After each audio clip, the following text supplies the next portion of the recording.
Wow, back again to the class, students. Now we are continuing to drill the question we left for the previous session. This is example number 3 concerning conditional probability. You remember, student, that we tackled this question and we ended up with only this portion A. I think you remember. Now today's session is to do a couple more things, but also to make sure that we finish with part B and part C of the question. Okay, so we tried to solve this question first, if you remember, by letting A to be even that Juma will win the post, and also B to represent the event that Ali will win the post. From there, we had a tree diagram representing the given information. So let us check the tree diagram and continue solving part B and part C. Check. Yeah. So this is tree diagram representing the given question from the example number 3. And with this tree diagram, our intention is to try to solve the two portions of the question remained, part B and part C. Part B of the question was about to find the probability that at least one will win the post. Remember, the two students are doing interview here, who are Juma and Ali. So it is either if Juma wins, or another option is that Ali will win the post, or both of them. That suits the language, at least one will win the post. So in another way, we can say we need to find the probability that Ali wins but Juma not win, or Ali not win but Juma win the post, or both, that Ali win and Juma win. Remember that the bar represents the complement of the event. So for this event, only Ali will win the post, and for this event, only Juma will win the post. And this one, both of them will win the post. So in other words, this is what the question wants you to do, to find this probability. And for this one, students, you have to use the additional law of probability. This represents union, so you have to sum probabilities. So this becomes probability of A, B bar, plus probability of A bar, B, plus probability of A, B. So with this one, it's now easy to find the probabilities if you consider the tree diagram here. So now, in order to find the probability of A, B bar, check the outcomes here. You find that A, B bar is this one. So this is A, B bar, and A bar. This is A bar B, which is this one, and this A, B bar is this one,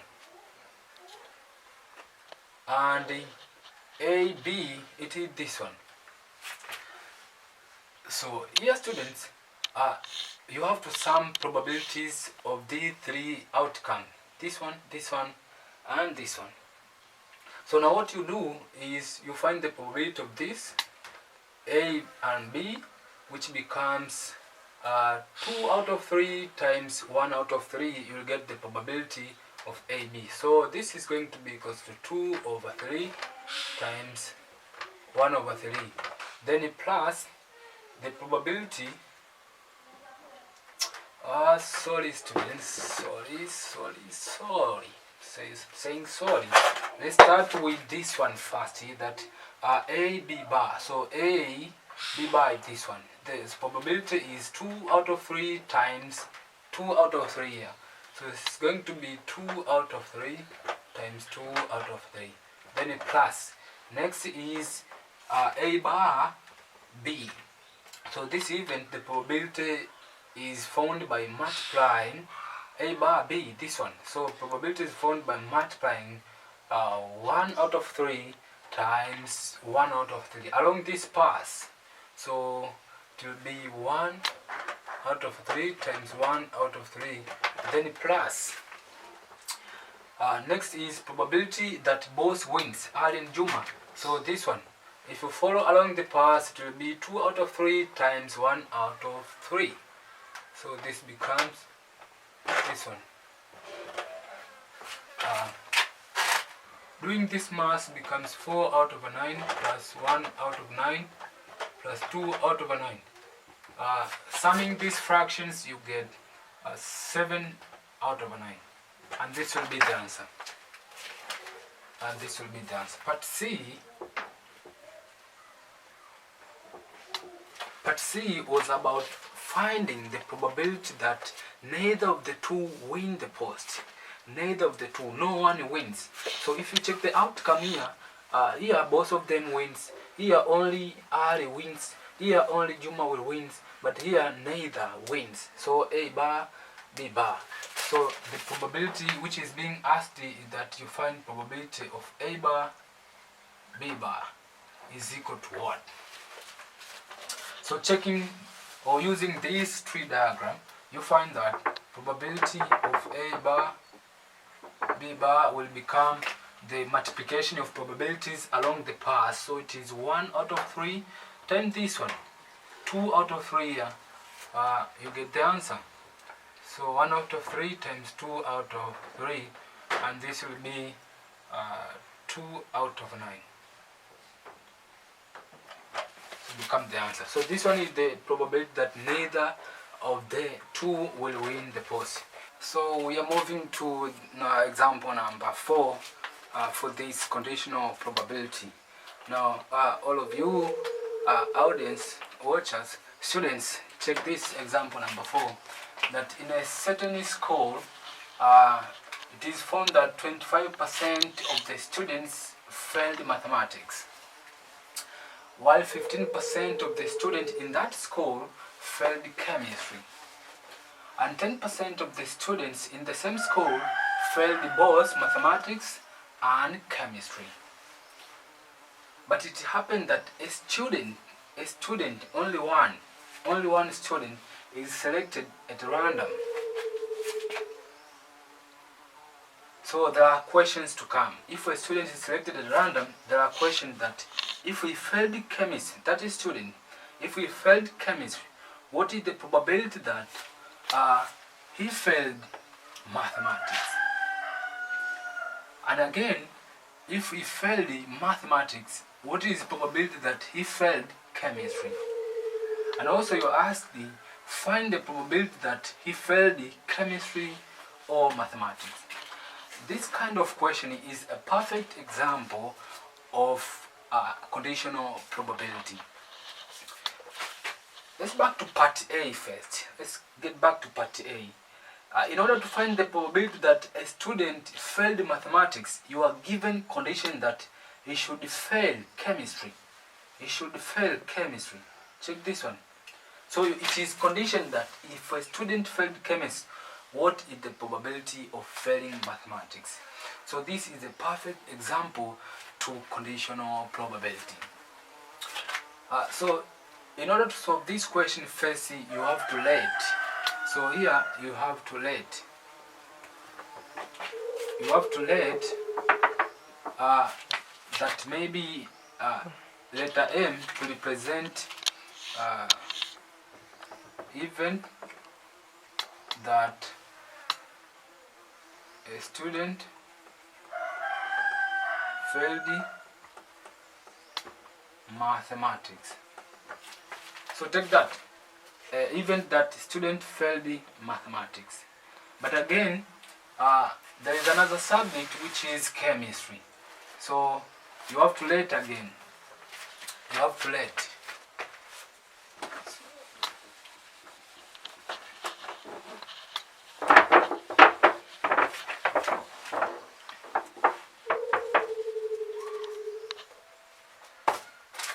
here for chemistry, you let C to represent event that a student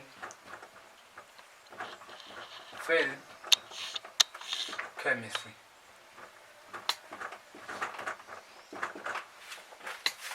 So from there now you can try to write informations coming from this explanation. Now first you are given that the probability of a student failing mathematics is 25%. So a chance that a student failed mathematics out of those available in the school stated is 25%. What you need to do is to convert this probability from percentage to decimal or fraction, whatever. So for me, I would prefer to convert to decimal. So this becomes 0.25. And again, you are given the probability that a student fails chemistry. In this one, 15% of the students failed chemistry. So the probability is 0.15. And you are given the probability that a student failed both mathematics and chemistry. So actually this is a probability of mathematics intersection chemistry, which is 10%. Converting to decimals becomes 0.1. So from this information now we can come to part A and try to answer this question.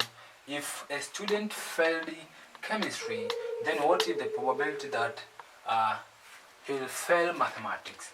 Because this question is conditioned, so what is asked here is that probability of a student failing mathematics given that chemist he failed us. So what is this? That's what the question is asking you. What is the probability that a student fails mathematics given that he failed chemistry? Now you have to remember the definition of conditional probability. So this one is defined to be M given that C has occurred to become probability of M intersection C divided by probability of C. So with this definition, everything now turn out to be simple because informations are here, so you have to plug the informations given into the formula and you solve. So I think everything will be over from there. Now plugging back the informations, let's love this part.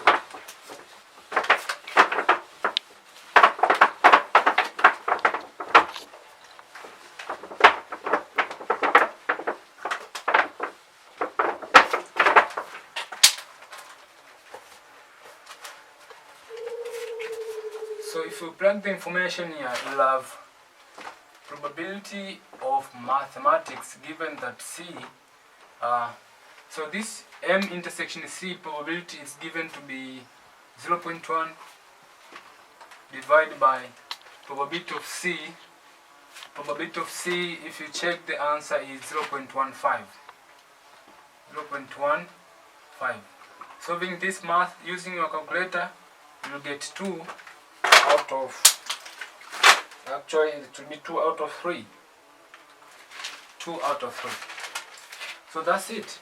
Now part B, I think it is a reverse of part A. It's a reverse one because you are asked to find the probability that a student fails chemistry given that he fails mathematics.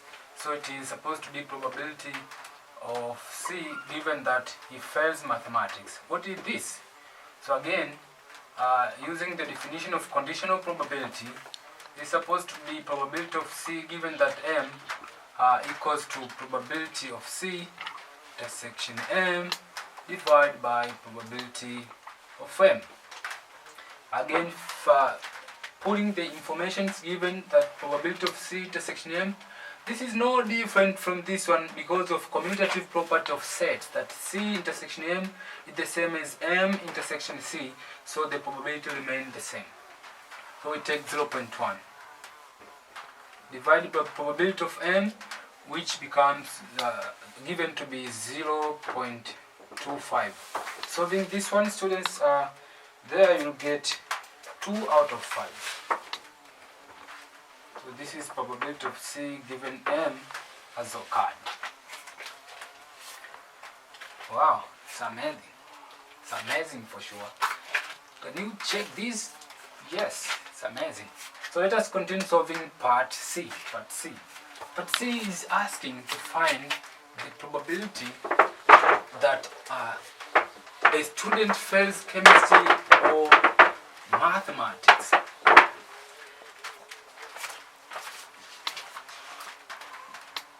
So part C is asking probability is that a student fails mathematics or chemistry. Principally, this is the same as probability of M union C. Wow. So now you have to use additional law of probability because you have a union of sets here. So this becomes probability of M plus probability of C, take away probability of M intersection C. So this is where now you have to ask yourself, all information is given? For sure, student, because M intersection C probability, this one, everything is here. So plug the information is given. This, to start with, this probability of M given to be 0.25. Probability of C is 0.15 minus probability of M intersection C is given to be 0.1. So if you sum this one, you have 0.34 minus 0.1. Solving this one, at the end of the day, you will get 3 out of 10. So probability of M or C is 3 out of 10. So this is how we solve example number 4 concerning conditional probability. Thank you. Yep. Now we have example number 5, and for today's session I think we have to end with this example number 5. As you can see, there's some kind of raining outside there. I think you are hearing that kind of noises. So I want to end with this kind of example for only today's session. Now for this example, there is a question saying that in a class of 10 pupils, 6 are boys and 4 are girls.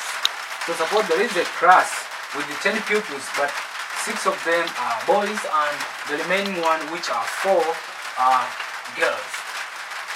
But if 3 pupils are taken at random from a class, you are asked to find the probability that at least 2 are boys, and also the probability that all of the 3 people selected should be girls. And again, one boy obtained. What does it mean? From these 3 pupils to be taken at random, so there should consist of only 1 boy. So this kind of question, students, it's better to answer this kind of question using the concept of combination or permutation, whatever the arrangement will suit the question. We can also do this kind of question using tree diagram, but remember, these three pupils being taken at random, it is like that one student is being selected one after another. This means that for this kind of question, it is a math step question. A math step questions when it comes to probability. And if you try to answer using tree diagram with this kind of question, because I involve 3 steps in the experiment of selecting 3 students, this will become a bit difficult. I'm not saying that it is impossible.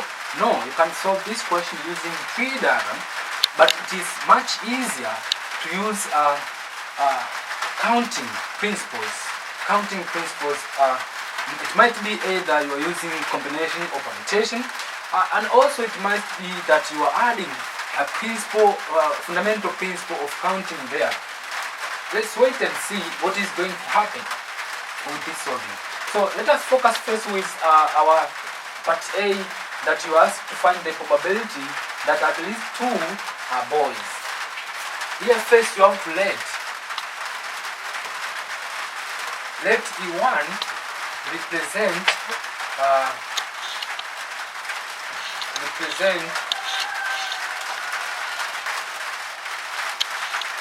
set that 2 boys selected.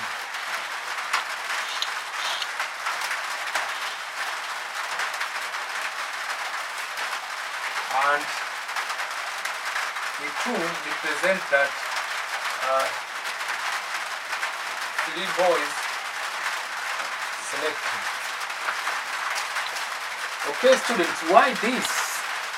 Because the word at least implies that number of boys should be above or equal to 2. So the only possibility is that 3 boys might be selected. If not 3, then 2. So we have 2 kind of events here. So the first event, E1 will be selecting 2 boys, and the next event will be either selecting 3 boys. Now, to find the number of events,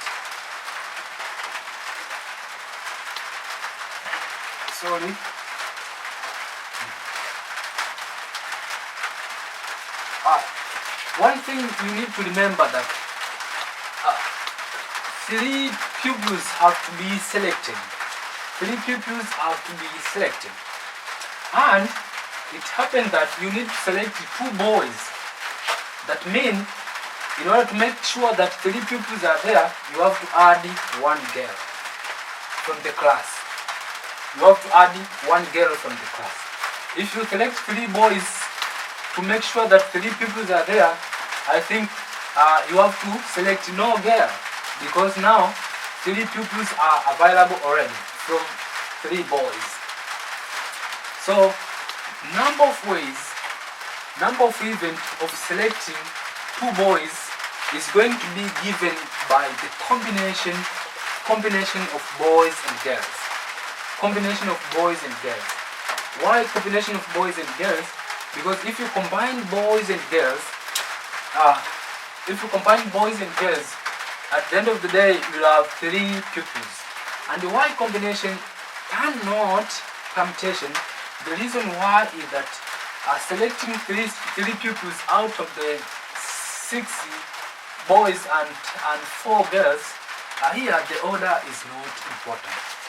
The order does not imply anything. That if you selecting, maybe let's assume that those 3 boys, there is Juma, Ali and Jane. Does it make any sense that if you select Ali first and Jane second and Juma last, and you do another kind of selection that you select Juma first, if you try to change that kind of order, does it imply anything? Or what we need is just to have 3 pupils, no matter who's come first into the selection, who comes second, who comes third. I think try to think there, you'll find that order does not matters in this kind of selection. So no matter who comes first, who comes second, who comes third, what we want at the end of the day is students selected to be 3 pupils. So we are going to use combination to find how many ways you can select 3 pupils from available 6 boys and from available 4 girls. Now, so in order to do this one, you have also to incorporate fundamental principle of counting. How to do this? First thing is to find how many ways can you select boys out of available 6. So because the first event here, number of ways for event 1, because you need to select 2 boys out of 6. 2 boys out of 6. So this is going to be equal to 6 combination 2. But if you want to combine with girls, you have to multiply. We are multiplying this one because of using the fundamental principle of counting. Fundamental principle of counting, try to pass through that. You'll see that total number of ways is always obtained by multiplying the number of ways for successive events. Now, so if you are selecting two boys, that means there is only one slot to selecting girls. So one girl will be selected out of available 4, to make a total selection of 3 out of available 10. 6 and 4 is 10. So remember, the class is having 10 pupils. So this is a number of ways of selecting two boys. While you are selecting two boys, at the same time you have to select one girl to make sure that the number of pupils are 3.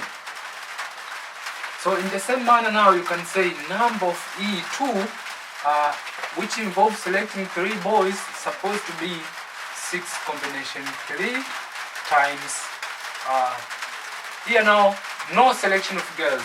Why? Because 3 selection of pupils already met the requirement. So it is 0 selection out of 4. 0 selection out of 4. But again, we need to find the number of sample space. This is going to be given by all possible ways of selecting 3 students out of available total 10 pupils. So number of sample space is going to be given by 10 combination 3. Here student will select 3 pupils out of total available in the class 10 pupils. So this is number of sample space for the selection. So the question now is asked to find the probability of event such that sorry students. Now again, let now E to represent event that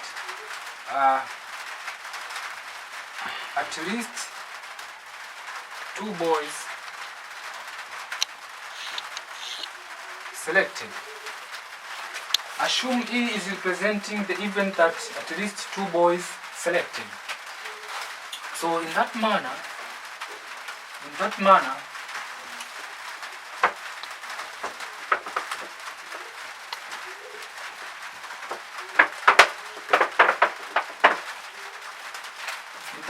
this means the event E is either E1 or E2.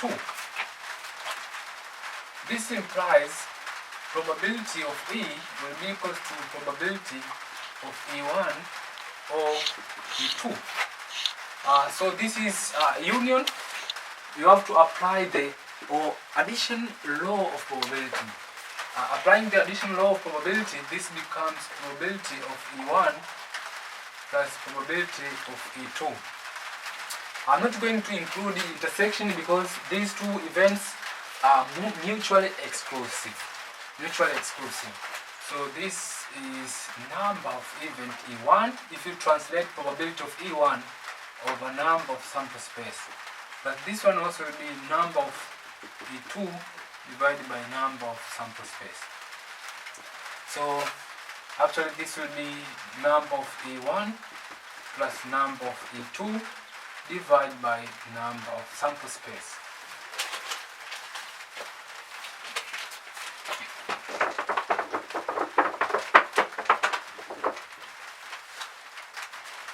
Now if you fill the information here, you'll have that number of E1 is 6C combination 2 dot 4 combination 1 plus number of E2 is 6C combination 3 dot, and this is 4 combination 0 divided by the number of sample space the bottom is this one. So it is 10 combination 3. Solving this one using your calculator. At the end of the day, students, I hope you get 2 out of 3. So this is now the probability of an event that at least 2 boys are being selected from available 60. Okay, so we move on to part B.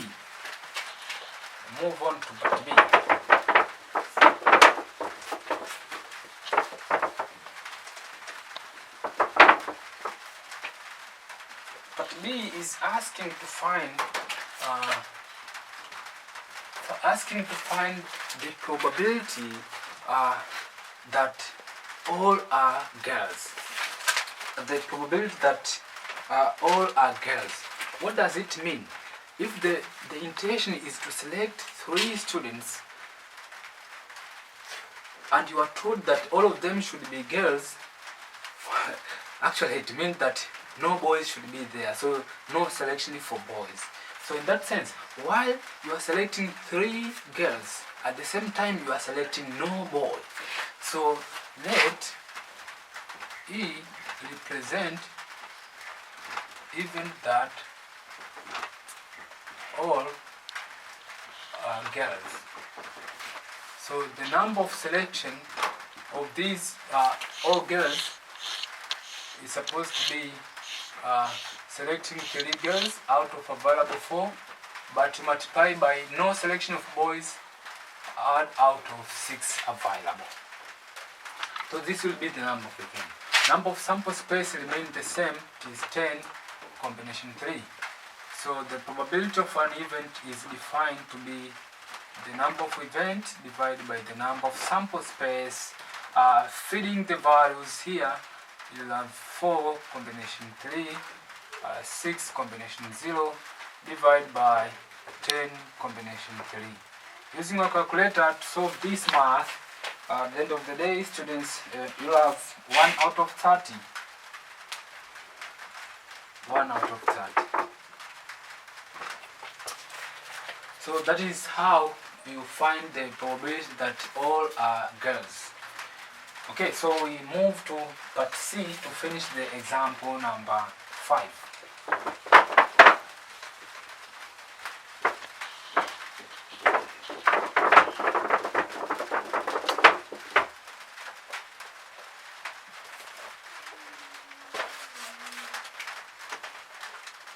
So part C, students, is asking the probability that one boy obtained. The probability of obtaining one boy. Try to think, students. Selecting one boy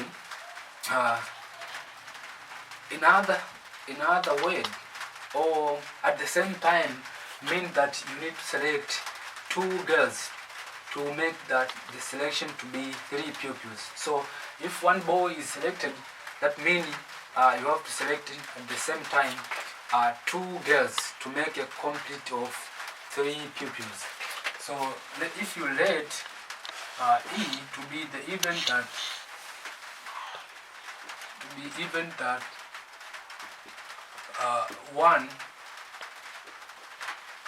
one boy selected, so the number of ways of doing this will be selecting one boy out of available 60 times selecting. So to make sure that selection is involving 3 pupils, so one boy is selected already. How many pupils remaining? So 2 girls remain, and 2 girls supposed to be selected out of 4 available. Number of sample space remain the same, 10 combination 3. So, but according to the principle, according to the definition of probability, this is supposed to be 6 combination 1 times 4 combination 2 divided by 10 combination 3. And solving this one using a calculator, you get 3 out of 10. So this is the probability. So with this kind of an example, students, we've tried to use combinations to find out, to solve for questions involving probability. And we've skipped using tree diagram with the reason that maybe the tree diagram might be tedious, might be the way which takes more time. So at least this one is a simple approach. I hope you pass through the steps and you follow what I've presented so that you understand one bit after another. And at the end of the day, I'm going to give you an exercise, just one quiz of question concerning this kind of an exam. So you'll see it in your video. Enjoy.